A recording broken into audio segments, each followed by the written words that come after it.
Movie के start में हमें बताया जा रहा है कि दो एलियंस के दरमियान फाइट हुई थी, जिनमें से एक का नाम बेलो और दूसरे एलियन का नाम जर्नो था। जर्नो इस फाइट के लिए एक वेपन वेव ईटर बनाता है। वो ऐसा वेपन था जिसमें से बहुत स्ट्रॉन्ग बॉल निकलती थी, ऐसी बॉल जो एक प्लेनेट को डिस्ट्रॉय करने के लिए काफी थी। लेकिन यहाँ एक दिन जर्नो की शिप मून से टकरा गई, जिसकी वजह से मून टूट गया और जर्नो और उसकी शिप अर्थ पर आ गए। इस शिप की वजह से जमीन पर बहुत सी न्यू डिसीज ने अटैक कर दिया और साथ साथ अर्थ का एटमॉस्फेयर भी चेंज हो गया। इसी के साथ बेलो ने जर्नो को अर्थ पर ही कैद कर लिया। लेकिन जर्नो की वेपन्स में ऐसी पावर थी जिन्हें वो अर्थ से भी कंट्रोल कर सकता था। लेकिन अर्थ के लोगों को इस बारे में कुछ भी नहीं पता था। वो लोग इन बॉल्स को डीएक्टिव करने को एक गेम समझते थे जिसका नाम कॉस्मो था। अब काफी साल गुजर जाते हैं और अर्थ पर भी ऐसे इंसान पैदा होते हैं जिनके अंदर टेलीपोर्टेशन की पावर थी और अब इंसान और एलियन ये गेम खेलते थे। दूसरी तरफ हम देखते हैं कि जर्नो की पावर कम होती जा रही थी। मूवी में अब 2071 का सीन दिखाया जाता है,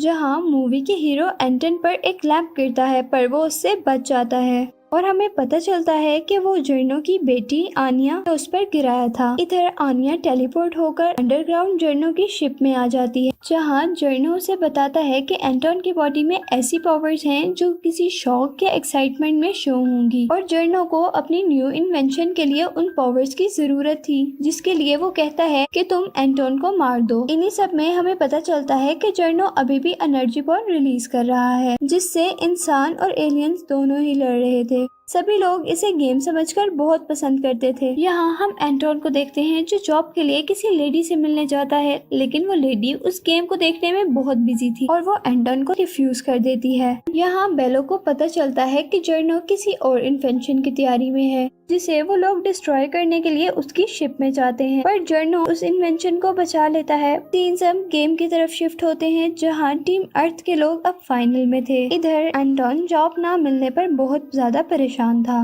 क्योंकि उसकी मदर की हालत बहुत ज्यादा खराब थी और उसके पास मेडिसिन के लिए पैसे नहीं थे और इसीलिए वो एक मेडिकल शॉप पर चोरी के लिए जाता है, जहाँ उसकी हेल्प एक लड़की करती है। पर वहाँ पुलिस आ जाती है और पुलिस के आने पर वो भाग ही रहा होता है कि अचानक उसके सामने एक कार आकर उसे हिट कर देती है। इधर एंटोन डिसअपीयर होकर कहीं और चला जाता है, यानी उसकी टेलीपोर्टेशन की पावर अब एक्टिव हो गई थी। जहाँ बेलो जो मून को रिपेयर करने में बिजी था, उसे पता चलता है कि किसी ऐसे इंसान ने टेलीपोर्ट किया है जिसका उसे नहीं पता। इधर टेलीपोर्ट होकर दूसरी जगह आने पर भी उसे वही मेडिकल स्टोर वाली लड़की मिलती है, जो उसे एक टनल में ले जाती है, जो एंटोन के सर से कुछ बाल उतार लेती है ताकि वो अपने फादर को दे सके। यहाँ जर्नो एंटोन का डीएनए लेकर अपना एक्सपेरिमेंट स्टार्ट करता है, लेकिन ये वर्क नहीं करता। जर्नो आनिया से कहता है कि वो अब एंटोन को मार दे और दूसरी तरफ हम एंटोन के घर का सीन देखते हैं, जहां एंटोन घर पहुंचता है तो वहां पर बहुत से लोग उसका इंतजार कर रहे थे। वो लोग चाहते थे कि एंटोन उनकी टीम को ज्वाइन कर ले, पर पहले तो एंटोन नहीं मानता, लेकिन फिर जब वो कहते हैं कि वो उसकी माँ का इलाज कर देंगे तब एंटोन मान जाता है। इसके बाद वो लोग उसे अपनी शिप में ले आते हैं। यहाँ एंटोन के लिए एक रोबोट तैयार किया जाता है जो सभी प्लेयर के लिए जरूरी होता है और साथ ही साथ बेलो एंटोन की ट्रेनिंग भी कर रहा था ताकि उसे अपनी पावर्स पर कंट्रोल आ जाए। यहाँ एंटोन को जब स्टार्ट में थोड़ी मुश्किल होती है तो उनकी टीम की एक गर्ल नताशा उसकी हेल्प करती है। यहाँ पर बेलो एंटोन से बहुत खुश था क्योंकि उसने बहुत जल्दी ही अपनी पावर्स पर कंट्रोल सीख लिया था। यहाँ बेलो और नताशा एंटोन की मॉम का ख्याल रखने लगे और साथ ही नताशा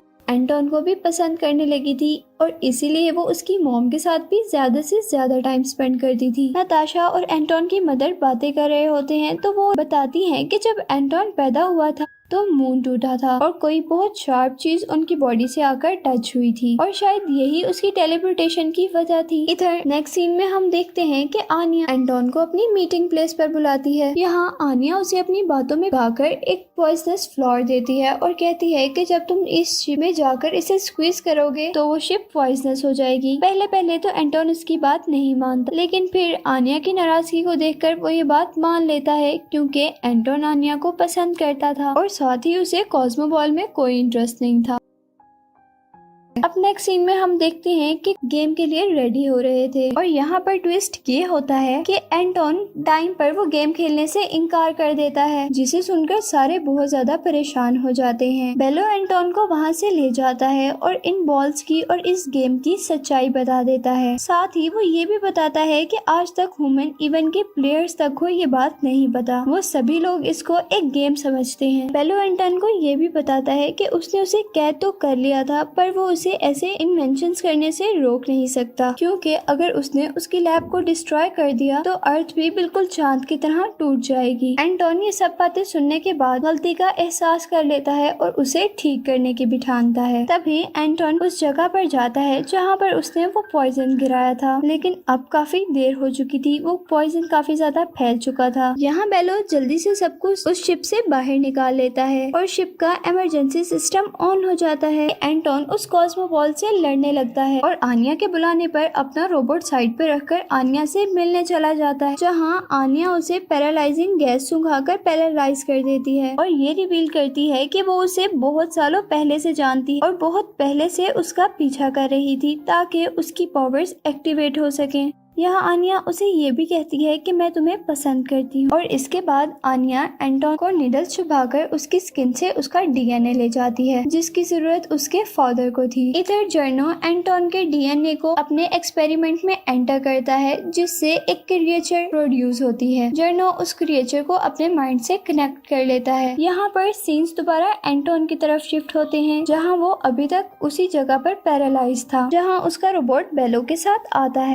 यहाँ पर एक वीडियो स्ट्रीम के जरिए जर्नो बेलो को धमकी देता है कि वो पूरी दुनिया को डिस्ट्रॉय कर देगा और इसी के साथ हमें ये भी पता चलता है कि जर्नो को भी क्रिएट करने वाला बेलो ही था। दूसरी तरफ हम देखते हैं कि जर्नो के बनाए हुए क्रिएचर पूरी सिटी में तबाही मचा रहा था और सारे प्लेयर्स उसे देख रहे थे कि अचानक वो क्रिएचर आसमान में चली जाती है। यहाँ बेलो पूरी दुनिया के सामने अपनी गलती रिवील करता है कि कॉस्मो बॉल कोई गेम नहीं बल्कि एक जंग है, अर्थ को बचाने की जंग, और इसी के साथ वो अपनी शिप स्पेस में ले जाता है। यहाँ नताशा को अभी तक बेलो की बात पर यकीन नहीं था और वो उससे दोबारा पूछती है कि क्या आपने ही जर्नो को क्रिएट किया था, और तब वो उसे सब बता देता है कि उसने जर्नो को अपनी हेल्प के लिए क्रिएट किया था, लेकिन गलती उसने यहाँ कर दी कि उसके अंदर इमोशंस डाल दिए और वो इमोशंस नेगेटिव पावर में चेंज हो गए, जिसकी वजह से जर्नो एक डेविल बन गया। इधर दूसरी तरफ हम दोबारा उसी क्रिएचर को देखते हैं जिसके अंदर से जर्नो अपनी एनर्जी बॉल्स रिलीज कर रहा था। सभी प्लेयर्स उन बॉल्स को डीएक्टिव करने की कोशिश कर रहे थे, पर स्टेडियम ना होने की वजह से शहर में भी काफी तबाही हो रही थी। इधर सभी शिप्स उस क्रिएचर को कंट्रोल करने में लगी थी, जिसे वो क्रिएचर डिसेबल कर देता है। यहाँ पर एंटोन अपने रोबोट से माफी मांग लेता है और प्रोटेक्शन सूट के बगैर ही वो लोगों को बचाने लगता है। इधर एनर्जी बॉल को डीएक्टिव करते हुए एंटोन को एक एनर्जी बॉल हिट कर देती है, लेकिन इससे पहले कुछ हो वहाँ पर उसका रोबोट आ जाता है और उसे उसका सूट दे देता है। एंटोन उस सूट और अपनी पावर और हिम्मत से बहुत ज्यादा पावरफुल हो गया था और उन एनर्जी बॉल्स को डीएक्टिव कर रहा था। यही सीन शिफ्ट होता है और दोबारा बेलो की तरफ जाता है, जिसे हम अब एलियन के रूप में देखते हैं और वो नताशा के साथ टेलीपोर्ट होकर जर्नो की शिप पर आता है। यहाँ उन लोगों के दरमियान फाइट स्टार्ट हो जाती है। बेलो जर्नो को मारने लगता है और नताशा आनिया को हैंडल करती है। यहाँ बेलो अपनी फ्रीजिंग पावर्स का यूज करते हुए मशीन को फ्रीज कर रहा था, जिसके लिए जर्नो उसे रोक भी रहा था, पर वो जर्नो को भी अपनी फ्रीजिंग बॉल से फ्रीज कर देता है। दूसरी तरफ हम आनिया को देखते हैं, पावर से नताशा का रूप ले लेती है और बेलो को डिस्ट्रैक्ट करके उसे फ्रीजिंग गैस सुंघाकर पैरालाइज कर देती है। ऐसे आनिया अपने फादर को बचा लेती है, पर इससे पहले कि जर्नो बेलो को मारता वहाँ पर एंटोन आ जाता है। इधर एंटोन आते साथ ही आनिया को पकड़ लेता है, लेकिन जर्नो एंटोन को पकड़ने के लिए अपनी बेटी को मार देता है और एंटोन को दीवार के साथ लटका देता है, जिसकी वजह से वो टेलीपोर्ट भी नहीं हो पाता। इधर बेलो जो एंटोन की मदद करने वाला था उसे भी जर्नो मार देता है और तभी मरते हुए आनिया उसे बताती है कि ये जो क्रिएचर है वो तुम्हारे डीएनए से ही बनी है जिसे तुम इजीली कंट्रोल कर सकते हो। और ये कहकर वो मर जाती है। यहाँ एंटोन जल्दी से यही करता है और अपनी सारी पावर्स को इकट्ठा कर उस क्रिएचर से कनेक्ट करता है और उस क्रिएचर को भी पता चल जाता है कि उसका रियल मास्टर एंटोन है। और एंटोन के मना करने पर वो कोई भी डिस्ट्रैक्शन नहीं करता, बल्कि वो नताशा को बचाता है और जर्नो और उसकी वेबिटर मशीन को सूरज की तरफ फेंक देता है, जिससे वो दोनों डिस्ट्रॉय हो जाती हैं। इसके बाद हम देखते हैं कि इधर अर्थ में भी जर्नो की रिलीज की हुई सारी एनर्जी बॉल्स रुक जाती हैं। और अब बेलो शिप की न्यू कैप्टन नताशा सबको बताती है कि वो उन बॉल्स की पावर से इस दुनिया पर दोबारा सही लाइफ ला सकते हैं। और साथ ही हम एंटोन को देखते हैं जो कुछ पावर्स और उस क्रिएचर की हेल्प से मून को जोड़ देता है। और मूवी के एंड में हम देखते हैं कि वो और नताशा एक हैप्पी लाइफ गुजार रहे होते हैं और ये मूवी की हैप्पी एंडिंग होती है।